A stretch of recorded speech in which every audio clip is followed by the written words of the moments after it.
we're 2.5 hours from Tallahassee, and I can't tell you, how many people are excited about that. And you'd be amazed how many people for FSU fans are already over there for the game. And listen, Ireland, a beautiful country. Dublin, a great spot. What a great scene. And it's interesting, isn't it? When we first heard about these Dublin games, it was like, wow, unless it's Notre Dame, it kind of feels strange, right? It was like, all right, Notre Dame makes sense. They're going to Dublin. Yeah, really. Florida State, Georgia Tech. But as you stated, people travel, the fans. It's a great way to start the season. I can't wait, Brent. I'm going to be at the LSU-USC game. Yes. In about a week and a half now in Las Vegas, Nevada. Super excited about that. So Florida State went 13-0 last year. They ran the table. They win their conference championship game. Still not enough. They don't get into the playoffs. They lose a lot of talent. Keon Coleman, Wilson, Travis, the quarterback, Jared Verse. Who's great young defensive lineman in the NFL now. But I've also heard Mike Norvell say this might be the most talented team that he's ever had before. And I think two things can be true at the same time, right? Well, Last year's team was talented, and so is this year's team. Well, there's no doubt about that. He said they're explosive, and they've had a really good camp at this point. Gabe, you called this several months ago. This season's going down to how DJ Uiagalelei plays at quarterback, right? And what's the word, Brent, that you hear from camp as far as his leadership, how he's fitting in with the team, how is he throwing the football, how's it going? What can you tell us? Look, the chemistry is really good. He's blended in real well. He's done well with his teammates. Mike Norvell said he's had a terrific camp at this point. Here's the thing with DJU is his accuracy. Last year at Oregon State, he was in the 50s. They hope to get him up to what, Gabe, 65% completion rate. If they can do that, that's going to make a difference. Listen, he is 6'4" and 250. Probably a lot of people he doesn't look it, but he is really big. And again, this season's going to hinge on this. This game coming up at Georgia Tech, I think Tech gives them some problems. I think they'll beat Boston College on Labor Day night. And we'll talk about this. We got time to do it. But I'm just telling you, and you called this a few weeks ago, their big game coming up to me is Memphis. They have got a real test, Gabe, with the Memphis. But first things first, and watch DJU come Saturday around noon. How he does will determine this game. You know what's crazy? That game has college football playoff implications because Memphis can make the playoffs. It's not crazy. Yeah, I agree. Right? I know they're going to have to not run the table, but pretty close. But they have an opportunity to actually make the playoffs. Memphis, UTSA, Boise State. Mm-hmm. Somebody's got to make it. Liberty. Although Liberty's schedule is 134th in the country, which is a little bit of a problem, Brent, right? Yeah, that's a problem. Yeah, absolutely. Let me ask you, though, so about DJ. The guy's ultra-talented, and I love the aspect of, yes, FSU play Clemson this year, so that'll be amazing, them going head-to-head. But with all that being stated, FSU want to run the football, don't they? They like their running backs. They like the O-line. It's going to be a little bit more of a running football team. And quite frankly, last year, Georgia Tech had a hard time stopping the run. But just to switch gears to the Yellow Jackets right now, as I read in your daily report, Brent, and others from what I hear, their D linemen have bulked up. They hit the weight room. Everybody's bigger, tougher. Linebackers are better. And they feel much more confident about them stopping the run this year. Yeah, and they do. And they think they're in a good place. They had a good season last year. They can build on that. Haynes King is their quarterback who used to be at Texas A&M. And look, the other reality is Jamal Haynes, their running back, got over 1,000 yards last year. They moved him from wide receiver. This is a tougher and better Tech team. I don't think they'll beat FSU, but I think they can stay in this game for a while. So that's what makes this so interesting. I get the same feeling, Brent. I think FSU are going to survive. But Georgia Tech gave a lot of teams a lot of problems last year, and they won. They won as an underdog outright a couple of times as well. I think Brent Key's doing a great job. I want to ask you about him, but the point spread, Brent, right now is 10.5 points in this game. I've got FSU winning this game by like 6 or 7. I think it's like a 34-27 type of game. Right, 30-27, 35-30. I think there's going to be some points, Brent. What do you think? I do, until both these defenses can settle down. Some guys to watch for FSU. You mentioned Johnny Wilson, all 6'7" of him. He is gone. But Malik Benson is a kid from Alabama. You remember him? He didn't do that much in Alabama, but they think that he could really be a star for FSU, and they're pleased with the camp that he has had so far. So that's a guy to watch for coming up Saturday afternoon. And let's be real as well. Jordan Travis wasn't the most accurate quarterback either. He had Keon Coleman and Johnny Wilson going up for it. Like you throw it up there. It's like, don't worry, they'll get it. They'll get it. And we're hearing great things about Keon from the Buffalo Bills camp as well. Sure. One thing about Keon Coleman, Brent, that people are really amazed about is his football IQ. Like, we know he's a good athlete. You know he's great on one-on-one coverage and stuff. But man, time is flying, Brent, to have you back. I can't believe this segment just flew by like this. So we'll hit more on the other side with Brent. A lot of stuff I want to ask him about. He's in the Jacksonville, Florida area, and the Gators and the Canes game is rapidly approaching right now. Massive stakes with this football game. First game of the year, Mario Cristobal. There's a ton of pressure on Cristobal. They've crushed it as far as the transfer portal is concerned.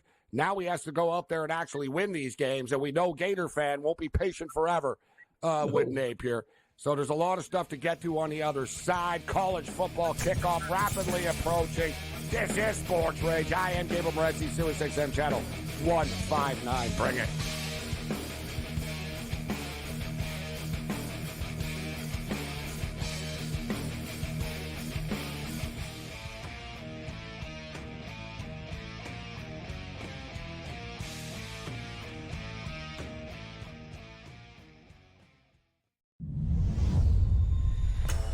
What a chance it is for Adam Paxton and Victor Tingstrom to pick up their first weekly titles. Adam Paxton, well, it's been the dream debut so far for him. For Victor Tingstrom, he'll feel like this is a moment a little while coming. A place in the final up for grabs for one. You can do it. Make that double 18 away for a place in the final. Wesley Plaisir was beaten, knocked out by Mike Warburton in a last leg decider. That is what they are playing for. They are playing for the trophy. They are playing for the big prize pot, and they are playing for a place in the £25,000 Champions Week. 97. There is a point you feel that reality will surely kick in for Adam Paxton. He's here on debut. He watches the Super Series almost every single week. He was happy just to be playing in a group. This could be the leg that we talk about at the end of the night as being the one that changed the final, because Adam Paxton has just gone cold at the moment.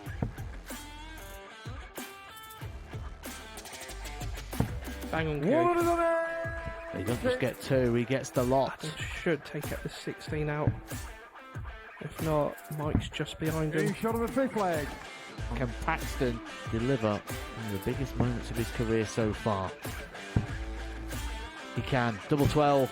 What a moment that is from Adam Paxton. Mike Warburton was looking at 60 to win the match.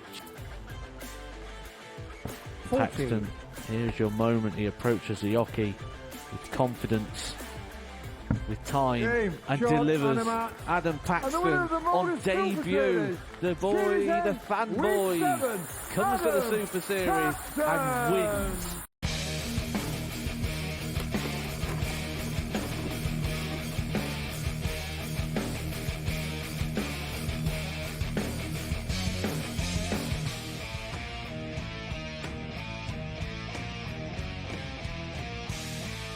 Countdown to kickoff continues. This is Sports Rage. I am Gabriel Morency. We're breaking it down with Brent Beard. Great to have him back talking college football.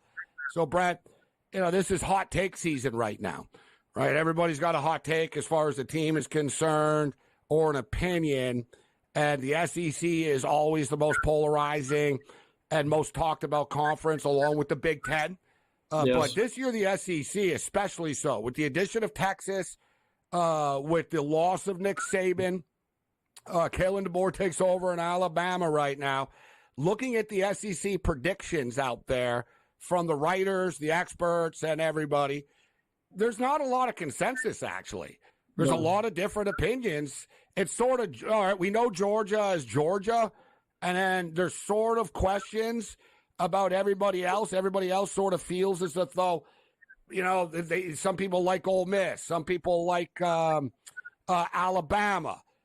Some people think people are sleeping on Tennessee. Some people think Oklahoma are going to be in a tough spot in their first year in the SEC. Others think that they're actually a sleeper here, Brett. So I'll ask you, Georgia at the top, who's number 2 in the SEC right now, in your opinion?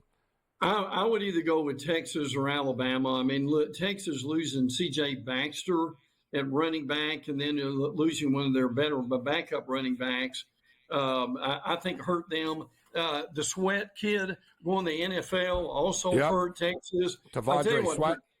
Yeah, no doubt. I tell you what. Byron Murphy. I could go on and on, Brett. It's funny because people talk about my Michigan Wolverines, about how we lost all these guys, and Texas were 3-point favorites in Ann Arbor.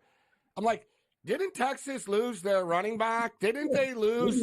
Didn't they lose their 2-star wide receivers to the NFL? Yes. Didn't they lose T'Vondre Sweat? Didn't they lose Byron Murphy? Seems like Texas have lost a lot, Brent, actually. Yeah. Oh, yeah. I don't think there's any doubt about that. Now, Sark has said this is the deepest wide receiver group that he's had, especially Isaiah coming over from Alabama, has helped them tremendously. But look, there's a learning curve in this league. So I think either they can get number 2. I think Alabama could do it too. Jalen Milroe's improved. I mean, this running back room that Alabama's got with Jam Miller and Justice Haynes, frankly, is going to be unbelievable. Bama's front 7 on defense is really good. The question marks are the secondary. So, Gabe, I'm going to say for second place is either going to be Texas or Alabama. But again, the reality is, Gabe, would it surprise you at all if the teams we just mentioned, and then you throw Ole Miss and say LSU or Ole Miss and Missouri, that there could be 5 teams from the SEC in the 12-team playoff? You and I have talked a lot about the Missouri Tigers over the last 2 seasons and this buildup into this 12-team playoff. But it seems to me, Brent, one negative that they have about this year is their schedule. It's not an easy schedule for Missouri. Let me ask you about a team that I'm starting to think that people are sleeping on a little bit here, because I see that they have arguably the number 1 defensive player in the NFL draft in James Pierce on their team. Yes. And they have potentially who I think has a legitimate chance of winning the Heisman Trophy winner at quarterback, right? He's still got to prove it, right? He's still got to prove it, Brett. But to me, I mean, people talk about a hype ball, they're a system team. Yeah, Josh Heupel's system's pretty good, Brent. Newsflash. And he's starting to get better players. I kind of think Tennessee are a little bit of a dark horse, Brent. They are. I can tell you that. And look, I know people are going to giggle at this a little bit. The most valuable player on Tennessee's team may be Cooper Mays, who's the center. And the reason I say that is, you remember last year when he was hurt, that was a different team without him. He's healthy. He's ready to go. When we talked about Nico, and I believe it's Lamaliva, but we'll learn how to pronounce it eventually. It's like DJ and Tua. We'll go with Nico. Yeah. I am Aliva, though. This one's a little easier, I think. But, I agree. But listen, Brew McCoy, who you saw at Southern Cal. Especially for you poor guys down south, you got dealt with all these names. That's true. Squirrel White is back. But I think they may be better defensively than people give them credit for. They were really good last year, in their front seven, led the SEC in tackles for loss. So look, I would agree with you, but there's a sneaky good game early, Gabe. Tennessee, NC State. I think Tennessee's a better team, but NC State could give them some real problems.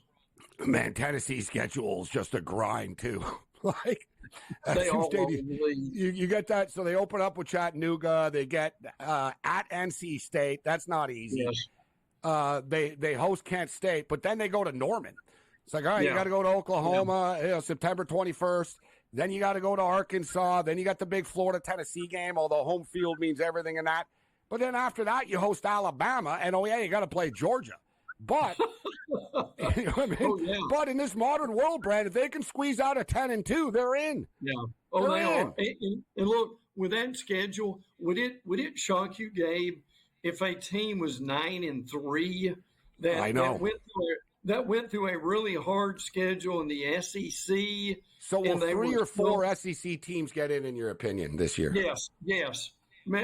I wouldn't, Gabe, it wouldn't shock me if 5 of them got in, frankly, just depending. And look, you mentioned this Oklahoma-Tennessee game. The reason that is so important is Josh Heupel, coming from Oklahoma, he's going back home. So you can imagine the hype for that game is going to be off the chart, frankly. Brett, we got about a minute before the break here. What are your thoughts on Jackson Arnold? What are you hearing about the Oklahoma Sooner quarterback? 2 things. In his first scrimmage, he struggled. He had 3 turnovers, but I think people need to give him the benefit of the doubt. Here's the biggest thing with Oklahoma. Tell me how hard this is in the SEC. Gabe, they've got to replace every starter on the offensive line. How in the world in this league do you come up with that? Now, look, I still think they'll be okay, and they'll be better, and they've got to be better defensively, too. Brent Venables is known for his defensive prowess. We're coming up against it here, Brett. But, yeah, I hear what you're saying. I think they're a 7-win team this year. I know people in Norman don't want to hear that.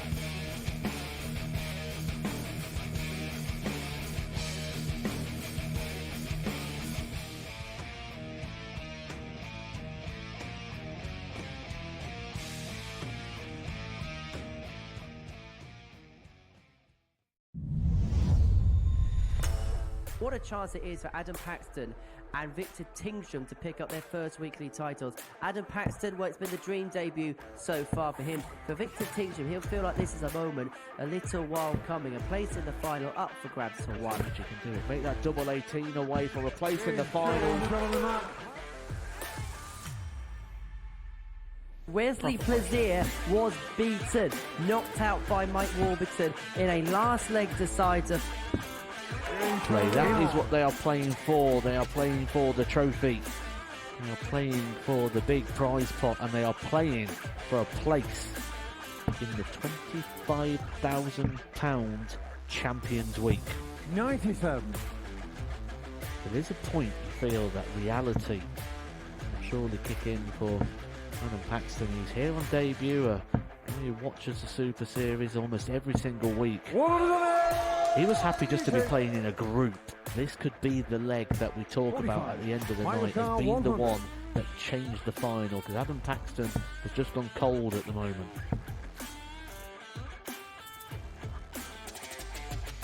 Bang on, He doesn't just get 2, he gets the lot. Adam should take it the 16 out.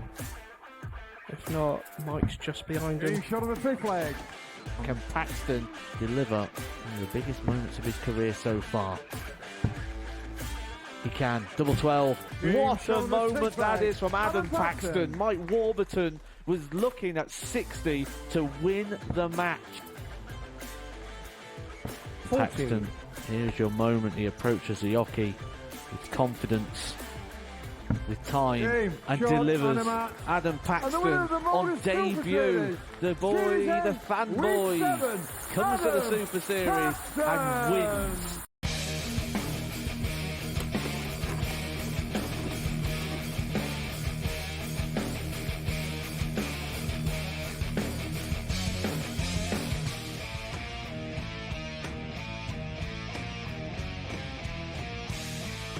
We've got a couple of more minutes with the great Brent Beard talking college football Heisman Trophy voter. Just for the record, Brent, my Heisman Trophy prediction is Jalen Milroe. Wow. I think that Jalen Milroe has a big-time year with Alabama. I think that Kalen DeBoer's offense is going to be super explosive. I think he's going to put up big numbers. And I'll put it this way. I'm confident he'll be sitting in New York City Heisman weekend. Will he win? Okay, but I think he's going to be right there in the mix, Brent. And I should just say, I like him a lot, even as far as the NFL draft is concerned. And the reason he's better this year is, look, last year he could throw a 50-yard pass more accurately than he could throw a 15-yard pass. But he's worked on – Michigan figured that out in the Rose Bowl. They were like, make him think and, confuse him and we'll be okay. Because you're right. He's got a freaking cannon, this kid. He can throw 70 yards down the field. And he's got some really good receivers too. So that's a good pick. Carson Beck's a good pick from Georgia, also to be involved in that. My stars, you could have 3 or 4 candidates from the SEC alone for the Heisman Trophy. Yeah, we talked about the Tennessee Volunteer quarterback's going to put up big numbers. Okay, so we got about 4 minutes here. We'll get to the anticipation of the Florida and the Miami game and what's the hype in Florida right now about it. But I'm really excited for this Clemson-Georgia game. Yes. Brent, it's funny. Clemson have won 10 or more football games in 12 consecutive years. They have won 9-4 season. People act like they're a 2-10 program, and Dabo should retire. Yeah, I know. And I know some on ESPN, it was polarizing. They said, "Oh, they're way overrated at 14. Where do they belong at 14?" I'm looking at Clemson and I'm thinking this team has a chip on their shoulder. I think they're a playoff team this year. I think they're going to win 10 games. Yeah. I think they're going to give Georgia all they can handle, Brent. I'm in the minority. Everybody laughs at me. I think that's going to be a defensive battle, that game. I agree. And look, because of that, their defensive line is NFL caliber. I mean, this Peter Woods, who got away from Alabama, it's going to be one of the better defensive linemen in college football. I think Kate Klubnik at quarterback will be better. But look, I mean, you hit that right on the head. And believe me, Kirby Smart knows and is very concerned about this game, and he should be. Frankly, Georgia, only real weakness is the depth in the secondary. But I'm with you. This game at noon coming up next week will be terrific. Man, we got some big-time football games coming up. Can't wait for the Texas-Michigan game. That's another sort of early season-defining, really big picture game. Just sort of where's everybody at? But on the way out here, Brett, we got about 2 minutes. Miami, Florida, people have been talking about this game, all off season. And there's pressure on both coaches for different reasons. Cristobal's cupboard is full, right? Yeah. He's got no excuses. Napier, they're going to be happy to make a bowl game and just win a couple of big football games this year. But this is one of those, if you're Napier, you got to beat the in-state rivals, right? You know what I mean? This is a big game for everybody. What are you hearing? What's the word on the street right now in Florida about this game? Look, I can't tell you how hyped this game is down here. I mean, it's already unbelievable, frankly. Graham Mertz is a really good quarterback. Everybody's looking at Cam Ward of Miami being the transfer. Now, Ward's struggle on the road in games, so I think that's something worth watching. But I'll give you 2 keys to this game real quick. Number one is, will the Gator defense be better? And I think they will. They got Ron Roberts over from Auburn to help them. I think that's going to be huge. And for Miami, as we just mentioned, Cam Ward, and look, they Xavier Restapro, they've got Bain on the defensive line. Gabe, you're right. There's no excuse for Miami right now. This is the most talented team that they have had in quite a while. And I'm not going to say the loser will get fired. I'm not saying that at all. But it's a crucial game for the winner. Brent, we got less than a minute left. I don't know if you know your schedule yet, but I know you're always at a couple of big-time football games a year. You go back to your native Alabama as well. Yeah. I've got LSU, USC on the docket. I haven't decided which Michigan game yet. We also are on the air a lot during these games. but I'm going to the LSU USC game, and I can't wait to see how that plays out. What's the game that you know you're going to so far this year? Well, I always go to Florida, Georgia. I mean, it's in my backyard. I'm, as you said, I'm going to one of the Alabama games. I'm also going to a Florida State game. Also, now we're doing more television than normal. Too bad we weren't in Dublin. Right, we got to get out of here. Too bad you and I weren't in Dublin at the Florida State game. Really? I agree. This is SportsRage.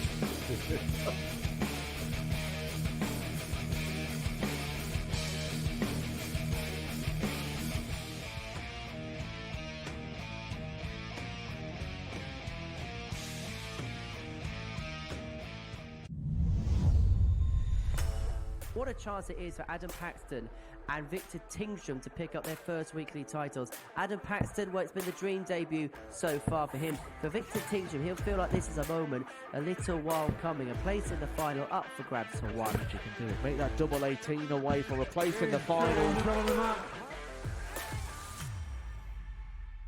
Wesley Plaisir was beaten, knocked out by Mike Warburton in a last leg decider. Play. That is what they are playing for. They are playing for the trophy. They are playing for the big prize pot, and they are playing for a place in the £25,000 Champions Week. 97. There is a point you feel that reality will surely kick in for Adam Paxton. He's here on debut. He watches the Super Series almost every single week. He was happy just to be playing in a group. This could be the leg that we talk about at the end of the night as being the one that changed the final, because Adam Paxton has just gone cold at the moment.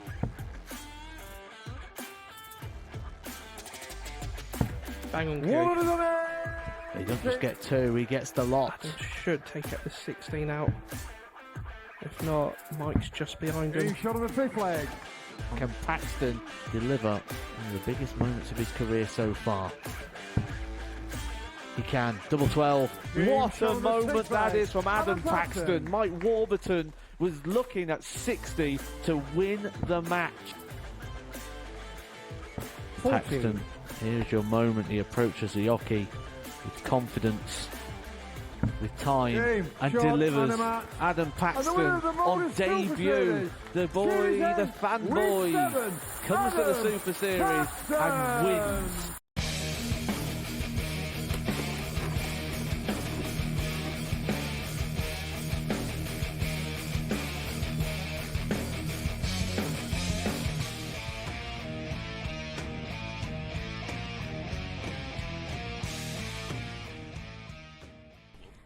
This is SportsRage. I am Morency. This baseball game won't end.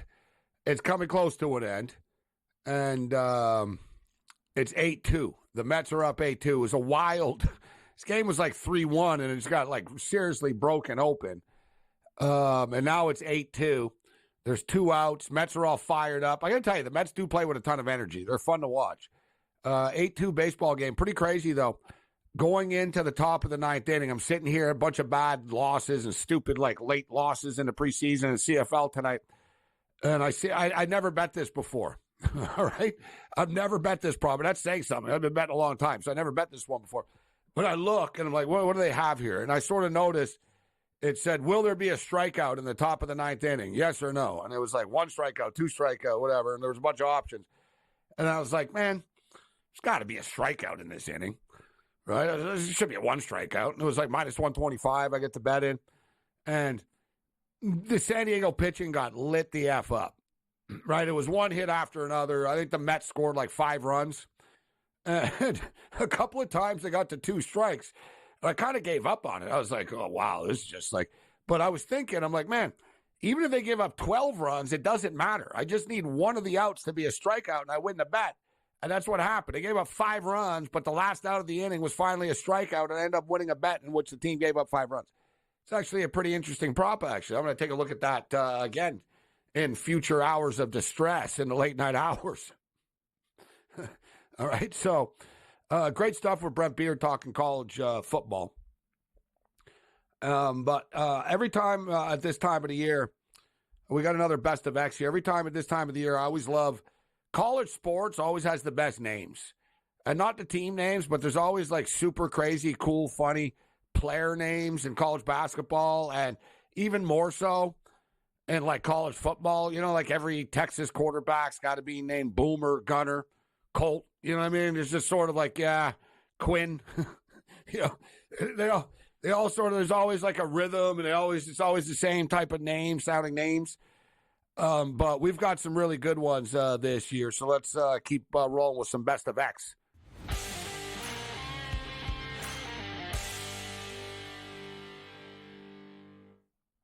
So this guy's been kicking around for a couple of years, if you recall. He was with the Oklahoma Sooners, but it never really stuck.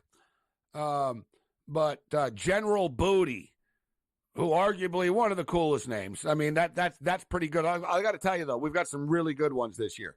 But General Booty has been named the starting quarterback.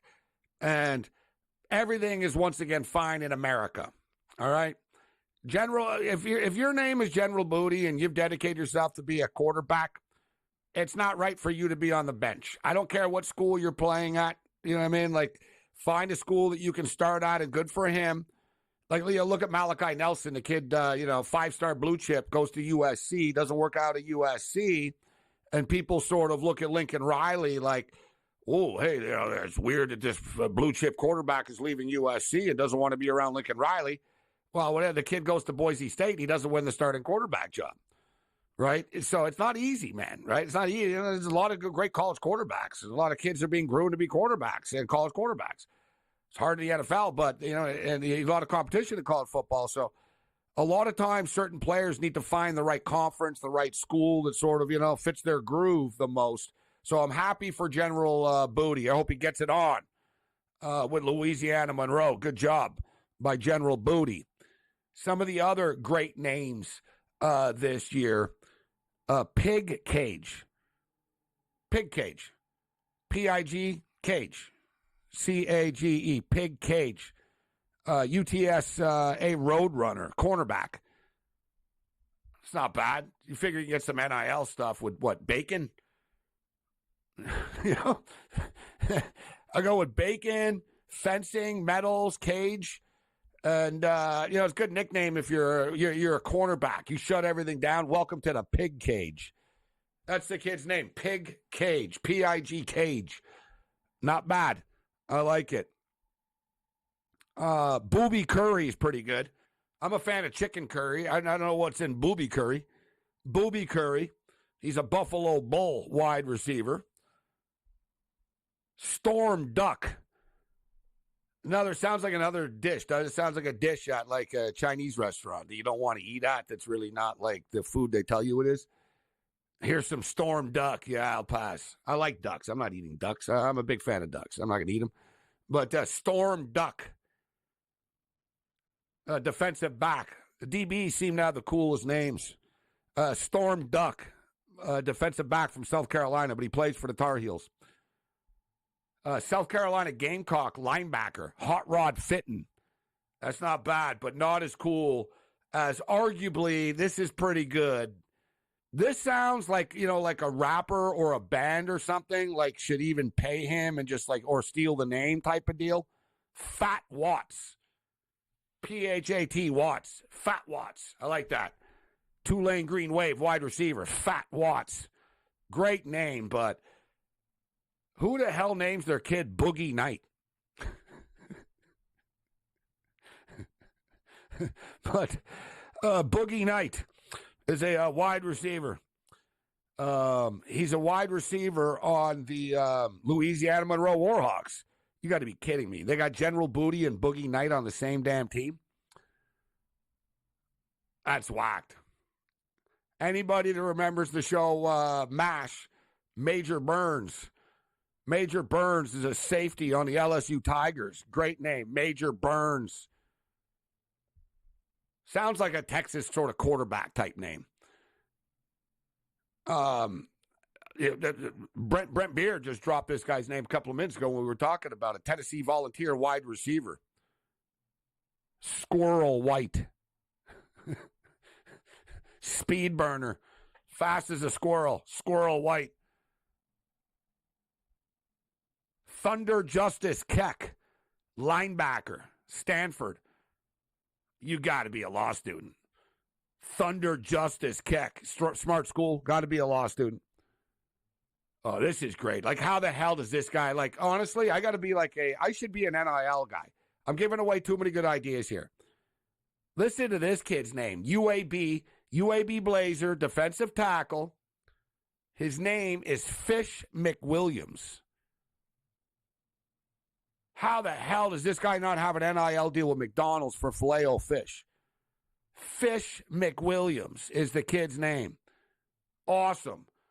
Man, we've got some cool names this year. How about UNLV running rebel offensive lineman, Tiger Shanks? Tiger Shanks, badass. San Diego State Aztec safety, New Zealand Williams from Carson, California. Great name. New Zealand. Anytime you got a country as the first name, that's badass. New Zealand Williams.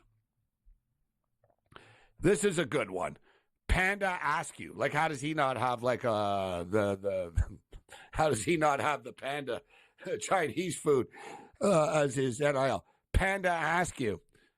And my personal favorite, although I've got a few good ones here that I like, but how are we not a fan of Ohio Wesleyan battling Bishop, strong safety, Sammy Stoner? Man, imagine being named Sammy Stoner in college. He kind of looks like Zach Wilson, though. He doesn't look like he's baked. Chief Borders, Florida Gator linebacker. Juice Wells, South Carolina Gamecock wide receiver. Bubba Baxa, Houston Cougar kicker. Bubba Baxa. Steel Chambers. Man, that's pretty cool. You got to be like a pro wrestler after football. Steel Chambers, linebacker, Ohio State. And a kid that no doubt likes to drink, Buck Coors, Wyoming Cowboys.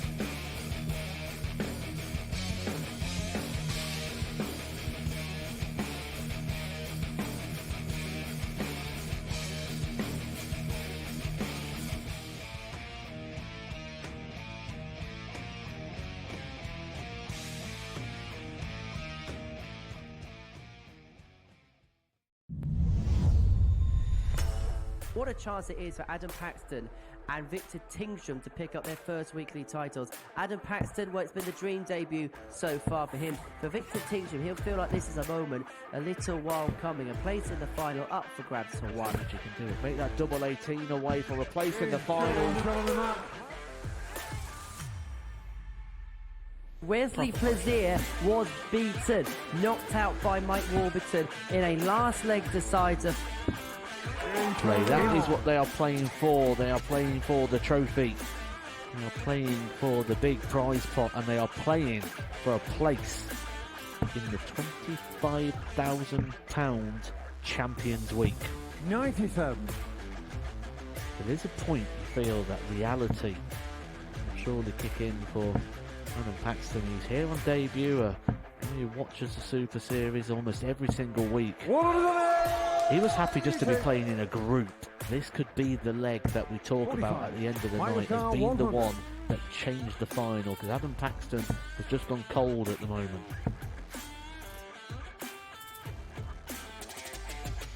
Bang on cue. He doesn't just get two, he gets the lot. Adam should take out the 16 out. If not, Mike's just behind him. Shot on the fifth leg.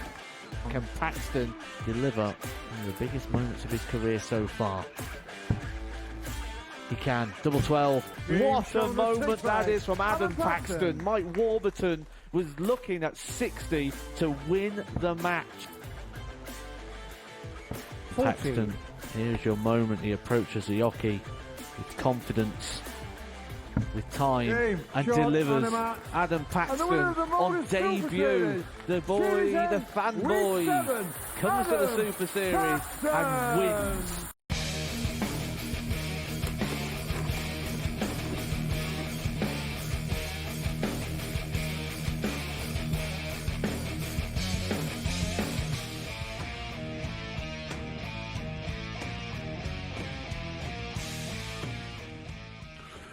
We'll take a look at the overnight baseball line. Some big-time series is coming up, man. September's rapidly approaching, and these games are really starting to matter in Major League Baseball. But I came across a Nolan Ryan thread today.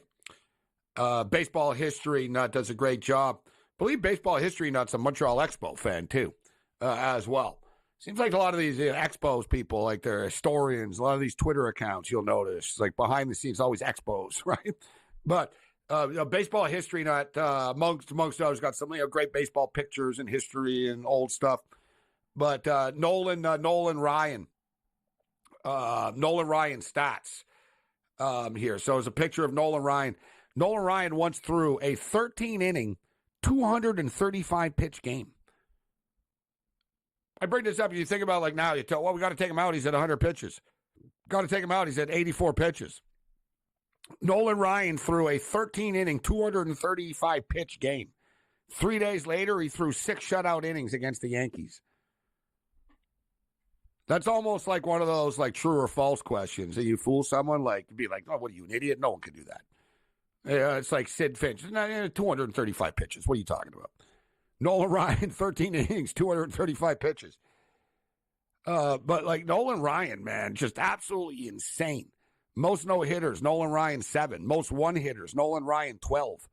Think about that. You have, like, 7 no-hitters, and you say, yeah, and 12 times I was 1 hit away, right? Most 2-hitters, 18. Most 3-hitters, Nolan Ryan, 31. Damn. So 7, 19, 37, 58.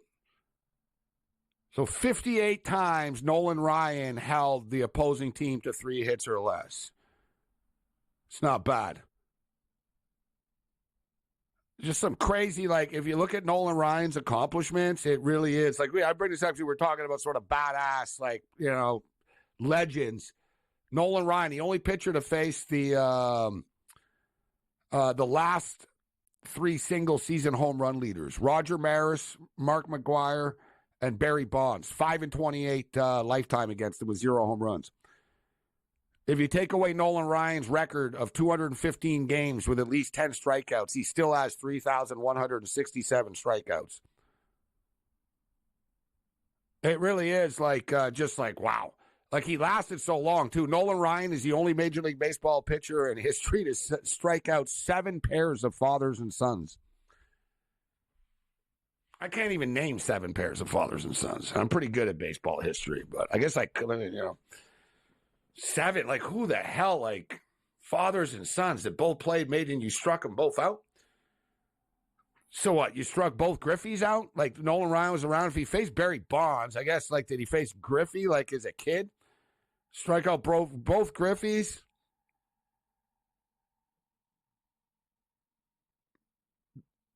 The Moises Alou never faced. Like, I'm thinking out loud here. Like, Bonds and Bonds.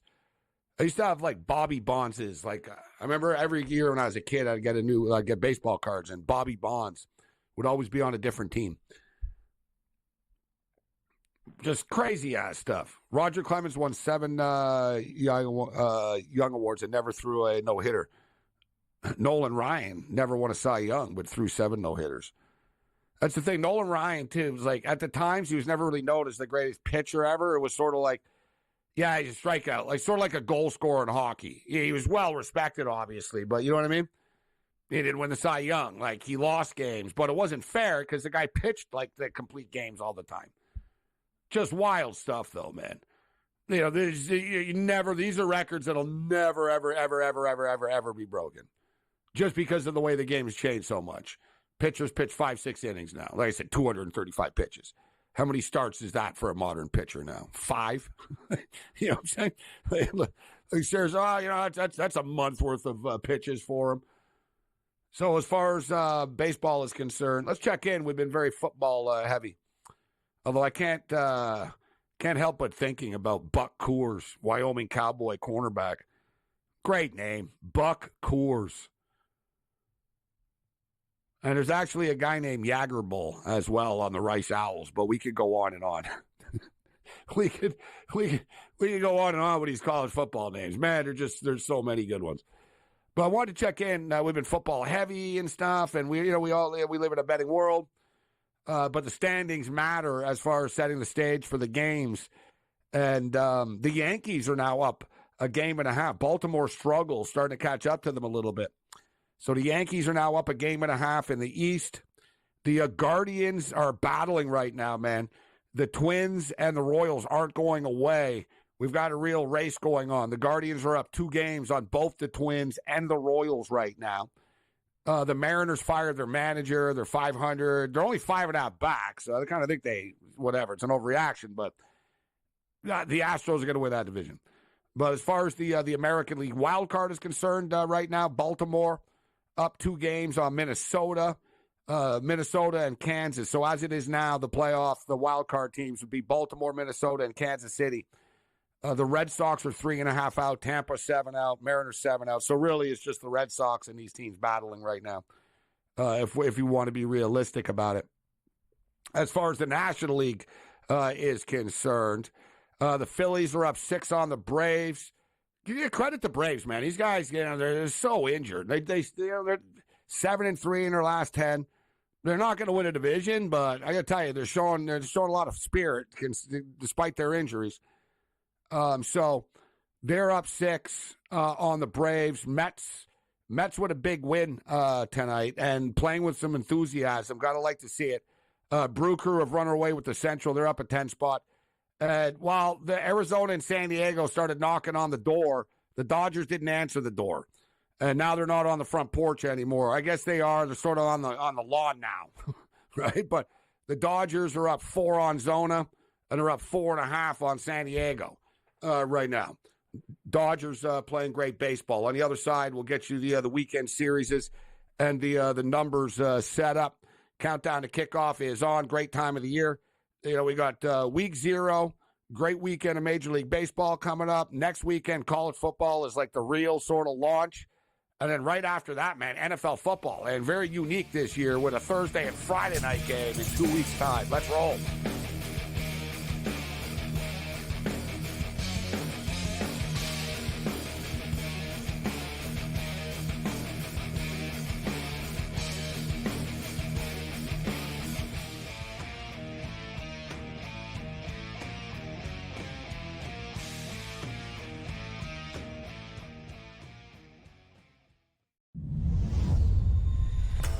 What a chance it is for Adam Paxton and Victor Tingstrom to pick up their first weekly titles. Adam Paxton, well, it's been the dream debut so far for him. For Victor Tingstrom, he'll feel like this is a moment, a little while coming. A place in the final up for grabs for one. You can do it. Make that double 18 away for a place in the final. Wesley Plaisir was beaten, knocked out by Mike Warburton in a last leg decider. That is what they are playing for. They are playing for the trophy. They are playing for the big prize pot, and they are playing for a place in the £25,000 Champions Week. 97. There is a point you feel that reality will surely kick in for Adam Paxton, who's here on debut. He watches the Super Series almost every single week. He was happy just to be playing in a group. This could be the leg that we talk about at the end of the night as being the one that changed the final, because Adam Paxton has just gone cold at the moment.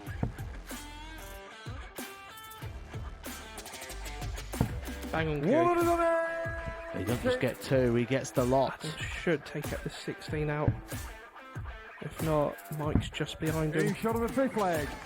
Can Paxton deliver one of the biggest moments of his career so far? He can. Double 12. What a moment that is from Adam Paxton. Mike Warburton was looking at 60 to win the match. 14. Paxton, here's your moment. He approaches the hockey with confidence, with time, and delivers. Adam Paxton on debut. The boy, the fanboy, comes to the Super Series and wins.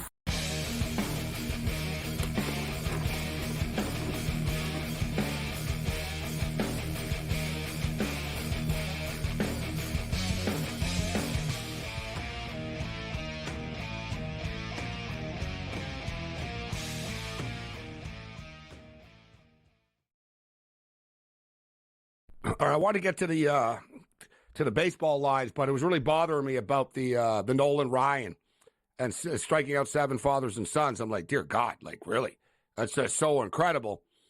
And we have to go backwards. Remember, Nolan Ryan pitched forever, man, right? So he was around in the 60s into the 80s type of deal. So that's why I was like, all right, Bonds, you got Barry Bonds, and the Bonds is, and you think, all right, who, like, what, and now there's so many father and son combos as we all get older, right? Bichette, Guerreros, there's a million of them, Holidays, like there's, half the Blue Jays. The Blue Jays only seem to draft, they just drafted the other pro, the former pitcher, whatever. It's hard to keep up. Like the Jays only seem to draft big league kids. There's been so many of them, but this is unbelievable. He struck out Maury Willis in 1960 and Bump Willis in 1983. 23-year span. That's unbelievable. He struck out Hal McRae in 1968 and Brian McRae in 1999. That's whacked, man. Tito Francona and Terry Francona. I would never get this on a trivia show. Tito Francona and Terry Francona.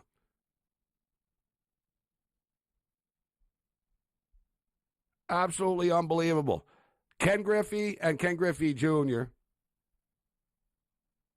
I'm looking at the it's insane, some of the combos here of his career. Like, it's just mind-numbing when you look at, like, Nolan Ryan stuff. But anyways, we can go on and on. I'm looking at this fresh here, too. I'm hitting refresh and stuff, so I gotta confirm some of this stuff. But like I said, he pitched forever, so... All right, so as far as the numbers tomorrow, Rockies and Yankees, chance for the Yankees to keep this thing rolling. Minus 290 favorites. Rodon on the hill against Freeland. Total is 8.5. Astros and Baltimore, 2 teams also balling right now. Baltimore need to start winning games, but I don't have a lot of confidence in them. Povich and Brown. Astros, minus 115 road favorites. The total is 9. Arizona and Boston. Boston are lingering, but they need to put it together here. They're on the outside looking in. They're 3.5 out. Bayo and Nelson. It's Red Sox are minus 130 favorites in that game. Other games of importance, the Braves are minus 280 favorites with Sale on the hill against the Nats tomorrow night. The Phillies and the Royals, Waka and Walker. The Royals are 140 home favorites in that game. Twins are minus 140 home favorites against the Cardinals tomorrow night. The Mets, big win tonight in San Diego. Blackburn versus Musgrove. San Diego minus 140, New York plus 120. Total is 8 right now. And Tampa and the Los Angeles Dodgers. Dodgers send Bobby Miller to the hill tomorrow night against Alexander. Dodgers are minus 200 favorites right now. Total is 9. Dodgers are on a tear and on fire. NFL preseason tomorrow night. We got 3 games. Both games went over the number tonight. Tomorrow night, we have the Jacksonville Jags and the Atlanta Falcons. The Jags are laying 7 points to Atlanta. Yeah, we lost tonight on the last damn play of the game, but I'll take my chances. I blindly take 7 points in the preseason. I don't care who's starting, who's sitting, blah, blah, blah, blah, all this stuff. I don't care. Whatever. The Colts played their starters today for a quarter and a half. They didn't win because of that. They won because of a 140-yard run with 1 minute and 38 seconds left, or 1:40 left in the game. I lost on the last play. I'll take my chances. Miami and Tampa. Totals 37.5 in that game. And then we got, you know what? One thing with the Raiders, it's just something about Raider fans and Vegas and even before, like Raider preseason games have an energy about them. San Francisco are laying 7.5 points in this game. I would not lay 7.5 points. I'll post my picks online tomorrow. I'll sink my teeth in. But I got to tell you, though, and I say this every year, the preseason is great to bet on, and we crushed it. You know, tonight we went 1-3. We would have went 3-1. We had a bad one play at the game, cost us the total on the side. But the last week of preseason is the stupidest to bet on. It's really chaotic. There's no rhyme or reason to it. You know what I mean? Like in the first and second games and stuff, they have like a purpose. We want to do this. We want to see this. These last games, they don't want to see anything. It's like, whatever, dude. We're putting on a bunch of 3rd and 4th string players out there. We're going to cut half these guys anyways. and let them have fun and get some game tape, right? Like, it's just sort of a circus act. And we saw this tonight in both games. The fourth quarters turned into a circus act. Like, people think, oh, backups are automatically unders. No, backups can lead to chaos, too. Other than that, you're on your own. Later.